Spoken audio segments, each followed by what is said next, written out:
Hey guys, so I finally got around to filming the life after university video. I've been wanting to do this for so long now, but I've just been putting it off, and I feel like again with lockdown there's more time. Nearly been exactly 1 year since I finished uni, so I thought this is a good time for me to just talk through what's happened. So I graduated last year, June, in Economics and Finance from Surrey University, and as soon as I finished my last exam, I had my summer job lined up. It was a summer temp job at Harrods.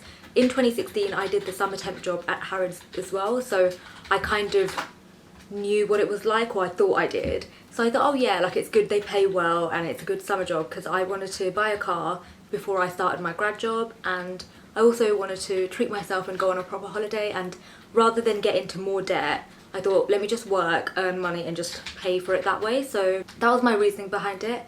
Looking back now, I definitely regret having 2 summer jobs. This was my first one, but the other one was NCS. I was a team mentor, and that was just hell, hated it. But again, I did that as well, so I'm glad that I did save up a lot that summer, but I didn't really have one of those lit summers that everyone talks about. With the Harrods job, I did actually quit after I think 4 or 5 weeks. I was meant to be there for about 8-9 weeks, but I didn't finish the last few weeks just because I had like a really racist manager, and it wasn't just me that quit. Me and 3 or 4 other girls from our department quit because there's just no point, and it was a temporary contract, so we could quit any day. There was no notice, so yeah, we all just quit because we weren't going to deal with that. But I was happy. I secured a bag, so I thought, okay, this is good money, let me just have a tiny break and then go to NCS. 1 or 2 weeks later I started NCS, so again, not much of a break. Since finishing my last exam, it's just been work. But yeah, then I started working at NCS, and that was from July to August. And I think for most other people they would enjoy it, but for me, after what I'd gone through, like uni final year just absolutely drained me, just going straight into another job. It was just a lot for me, and I think I don't want to discourage anyone from doing NCS, because when I was a participant back in 2013, it was so much fun, and yeah, I thought it'd be like that. It was a lot more stressful. We had to work such long hours, and because our cohort were quite badly behaved, for example at night, it was an on-site job as well, so one of the weeks we had to go to like a campsite place, and obviously at night these kids would not go to sleep, they'd be running around. So we'd start work at like 8-9 a.m. and then we'd go to bed at like 12 a.m, 1 a.m. We couldn't sleep. We took it in turns to do night duty and make sure no one misbehaves. But yeah, it was a lot, and all I've learned is I am not cut out to be a teacher for 16-year-olds. I cannot control them. They walk all over me. I'm just not that firm, and it's hard for me to like be strict. But in a way, I am glad that I did do the NCS job, because I know before I did actually want to be a teacher. So even though I had my grad job, I was thinking like maybe in like 10-15 years as like a early retirement I could go into a teaching job. Now I know that will never be the case. I want to be in finance the whole time. I don't want to ever switch my career path anymore, just because I know teaching is not for me. I was able to take my mum and brother to Calais, so we went on holiday after I finished my NCS job, which was amazing. Finally got to celebrate work being done for a bit, graduating from uni and just having a good summer with my family. It was just a relaxed beach holiday, which is what I wanted. I didn't want a sightseeing kind of holiday, because I was just so drained and tired from doing things that I just wanted to just sit on the beach every day for 4 or 5 days and just chill really.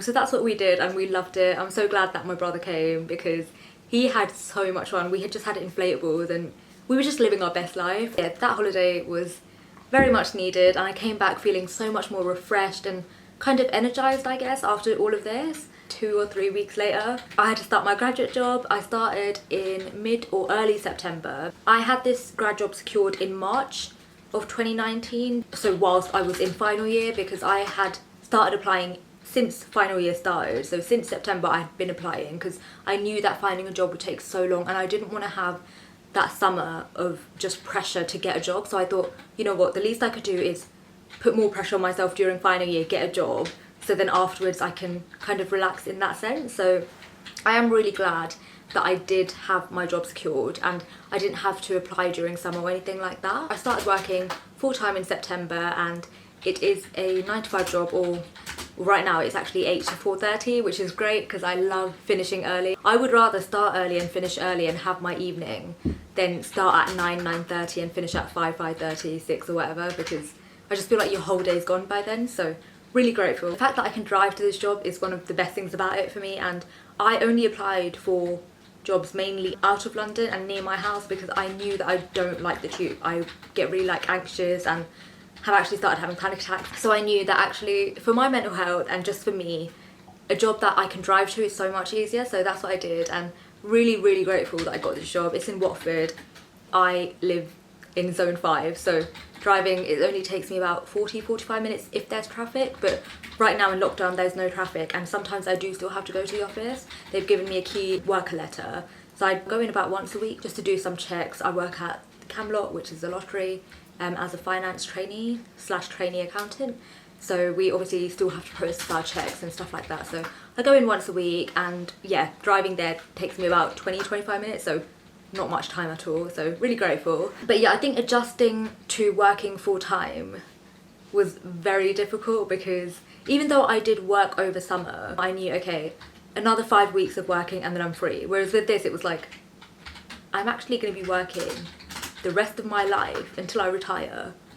It just kind of sank in, and I don't know, I just felt quite overwhelmed, and I think starting a new job already, like most people do, get nervous, a bit anxious, and yeah, I definitely felt that. Yeah, I remember the first few months I was just struggling so much. Even though I didn't show it, I would come home and just be really upset, be worrying so much, and only my mum and brother really saw that side of me. I finished my first rotation, so my job right now is a 3-year graduate scheme in finance, and we work in different teams. So the first 6 months I was in treasury, so from September to end of February. So that involved managing all of their money and all their different bank accounts and doing their daily transfers. There's so many things to pay, and the money side basically. And then in March, just before lockdown started, I moved to the gaming team, and that is more reporting and accounting and more the sales side of it slightly, which has been a lot more intense, and I feel like the workload is definitely a lot more. So right now, even though I am in lockdown, I am still working from home mainly, and it has been quite stressful, I can't lie, but I think it's because year end and month end are happening right now, financial year end. Once this kind of passes, it'll be back to normal hopefully. But yeah, I'm enjoying the fact that I am learning new things, and I feel like I've become a lot more skilled within finance, which is good. Another regret actually is not doing accounting and finance. If I could go back, I would definitely have done accounting and finance, and the main reason for that is if I had done that, then I would have got more exemptions from my ACCA exam. So alongside working, I'm also doing my ACCA exams, which is to become a qualified accountant. And obviously, if you become qualified, you earn more Ps and you can kind of work your way up. And that's kind of my career goal. I want to work my way up, become a finance manager one day, finance director, and just kind of go from there. So for the ACCA exams, there's 13 exams in total. There's like the beginner stage, the intermediate stage, and the advanced stage. The beginning stage has 3, done all 3. One of them I did actually get an exemption for, and the other 2 I did. And then there's 6 intermediate ones. I was meant to do 1 of these in April and 2 of these in June. Because of the situation right now and lockdown and everything that's going on, they have actually cancelled the June exams and obviously my April exams, so I am going to be slightly behind on my exams. Moving on to the pros of working actually. I know I've been quite negative, but there are so many positives. The first one being money. I'm so happy to not be broke and not live that broke uni life anymore. Harry and I actually went to Bali recently, just before lockdown in around Feb time, and it was amazing. It was just nice having money to spend on that without feeling guilty. That, oh god, I need this money to do something else. I also got to treat my mum on her 50th birthday. I took her to Lisbon. It was a surprise and it was so nice. It was only a 3-day trip, a weekend trip because I had work, she had work as well. But yeah, it was just so lovely getting away for a bit. My mum was so happy, which made me so happy. One of her main gifts, aside from these, was the new TV, redecorating the living room. So I got her new sofa. She chose actually, I did not choose it. New rug, new curtains soon, TV stand, everything. Another benefit actually is living at home. My little brother is the highlight of my day every day. Such a cute little cherub. He's so naughty. He's looking at me right now. I'm sorry if you can hear like keyboard. It's him gaming. He's like chatting to his friends and he won't stop even though I said I'm filming. Right now, because of lockdown, all we do is go for bike rides together. We play tennis outside in the garden. We play Rummy, which is a card game we love. Monopoly so many times. Movie nights every day. I know loads of people are really hating lockdown and it's really hard for them because their family, people they know might be ill, and I'm really sorry if you are going through that, and I really hope this all kind of blows over and everyone's well and we can all get over this. So I guess the next thing I need to talk about is my mental health and how that's been affected, because I have watched a lot of life after university videos and a lot of people talk about having depression because they couldn't find a graduate job, and I know loads of people face unemployment after they finish uni, and that period where they don't have a job must be so hard and obviously causes a lot of depression, especially if it's a long period of time. But I also want to kind of share my story and share it from a point of view of someone who does have a graduate job, was lucky enough to get a job, but still faces mental health struggles. I think it's kind of universal. I think in general, people that finish uni, it's hard to adjust almost to leaving that bubble and back to normal life. Like it's a weird one. I kind of knew I had depression here and there maybe. I didn't ever say I had depression just because that sounded like really big. I just didn't want to label something when I feel like people could be going through worse. But yeah, it got to a stage when I started work around September, October time. It was just really bad and I kind of had to tell my mum and speak about it a lot more, and I had to seek help. Self-referral thing that the NHS do. So what they do is they book you in a time, they assess you and say whether you need therapy or medication, or maybe it's something that you don't need anything for and you can just recover kind of thing. So they kind of diagnose you basically. So I did that and they said that I would need intensive CBT therapy, which is cognitive behavioural therapy. So that involves 12 sessions of therapy, and then I'll have to be re-referred if it doesn't fully work again. So yeah, the initial referral phone call was about 50 minutes long, and they asked me 2 questionnaires, an anxiety questionnaire and a depression questionnaire, and they made me do that. They talked about a lot of things. I had to open up about loads of personal things that I would never talk about my past and stuff like that. But again, if you don't share these kind of things, then you're not going to get the help you need. They called back again and told me that I had severe depression and moderate to severe anxiety. I was put on the waiting list in October because I could not do during daytime because I had work, so I could only do evenings. I was on the waiting list until March. I attended my first therapy session in March. It was face to face. Since then I've had to do telephone therapy sessions because of lockdown. So yeah, I'm still getting therapy. So with my anxiety, it's gotten a lot worse these past few months. I've started having panic attacks. For example, when we were coming back from Bali on the flight, I had the worst panic attack. I was throwing up non-stop. It's just scary how much worse my anxiety has gotten over the years.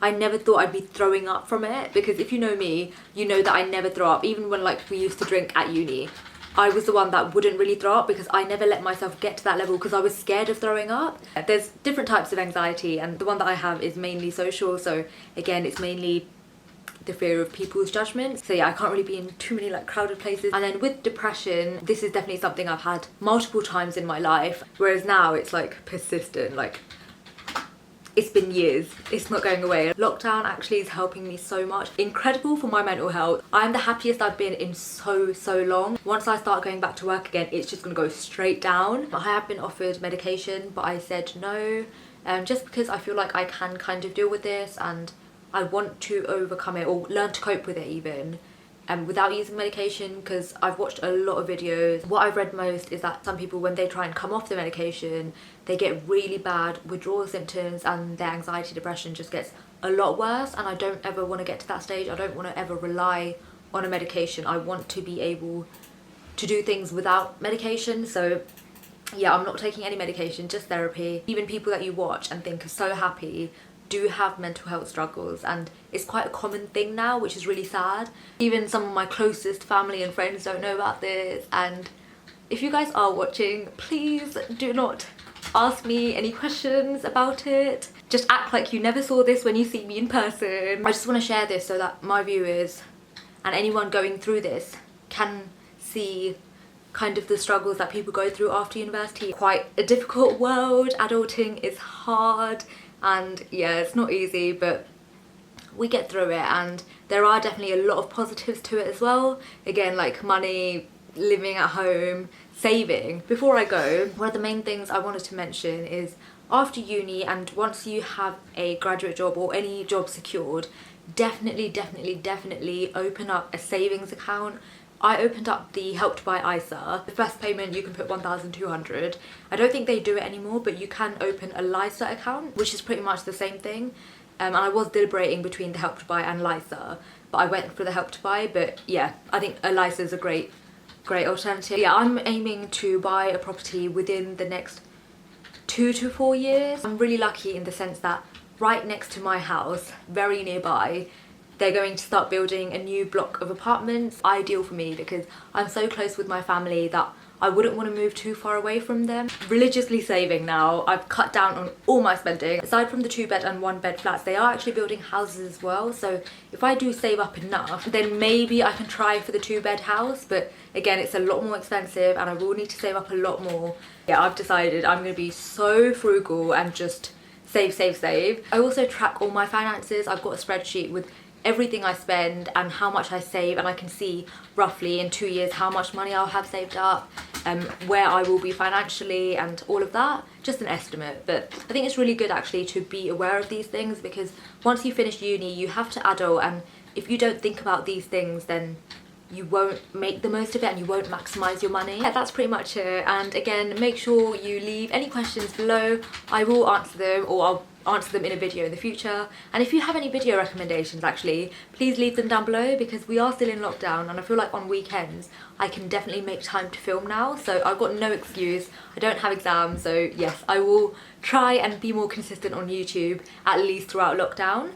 But yeah, thank you so much for watching. Bye!